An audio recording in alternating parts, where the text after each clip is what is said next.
L'inspiration chinoise, je choisis deux choses.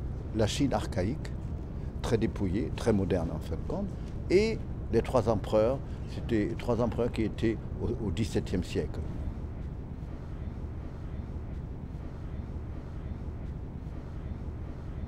J'adore les chinoiseries françaises du XVIIIe parce que c'est une idée de la Chine peinte par des gens qui n'ont jamais vu la Chine.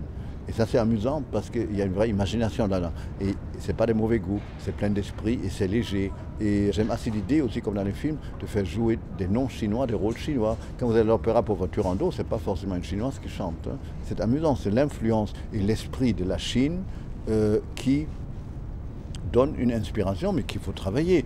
Sinon, on fait du folklore. Coco Chanel n'a jamais été en Chine et pourtant elle était infusée par une espèce d'amour de la Chine. Oui, vous savez, quelquefois c'est beaucoup plus créatif, l'idée des choses que la réalité. Mais quand même, la Chine a toujours été assez présente au niveau art, décoration, bronze, chinois, paravent de Coromandel. Les Français ont toujours aimé l'art chinois et toute cette partie du monde a quand même beaucoup inspiré depuis le XVIIe et XVIIIe siècle l'art de la décoration en Europe. Parce qu'elle, au fait, elle avait ça dans ses maisons. C'est José Maria Sert qui lui a fait découvrir tout ça. Et elle est restée avec ça toute sa vie. Elle a ces merveilleuses biches en bronze chinois et tout ça, qui sont incroyablement modernes. C'est dépouillé comme les Brancusi. C'est complètement épuré, absolument. Les codes couleurs, enfin les couleurs qui sont récurrentes dans la collection, le rouge, et pourtant... Oui, mais c'est un certain rouge. Je ne suis pas un fan du rouge, mais le rouge lac chinois, j'aime beaucoup, comme j'aime beaucoup aussi les meubles laqués rouges.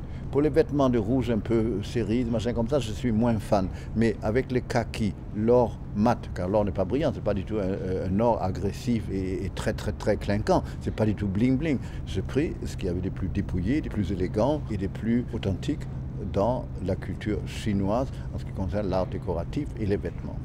Il y a une technologie et il y a un savoir-faire ancestral. C'est exactement la même chose. Oui, mais je suis content que vous disiez ça parce que c'est ça qui nous rend assez uniques.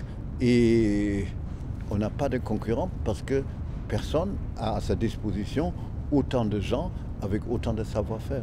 Et ça, c'est la force de Chanel. Les broderies. Il y a des robes avec des broderies de plumes à plat comme des mosaïques. C'est un travail effrayant. Les bijoux, la façon de faire tout ça à la Maison des Rues, c'est fabuleux. Il n'y a personne d'autre au monde qui fait ça comme ça. Même les chapeaux de la Maison Michel sont quand même d'une proportion parfaite. C'est vraiment un travail des modistes comme dans le temps avec une touche moderne. C'est fait d'une façon très artisanale, dans le meilleur sens du mot, parce qu'il y a artisanal, il y a l'art de bien faire, un art appliqué, et c'est vraiment formidable.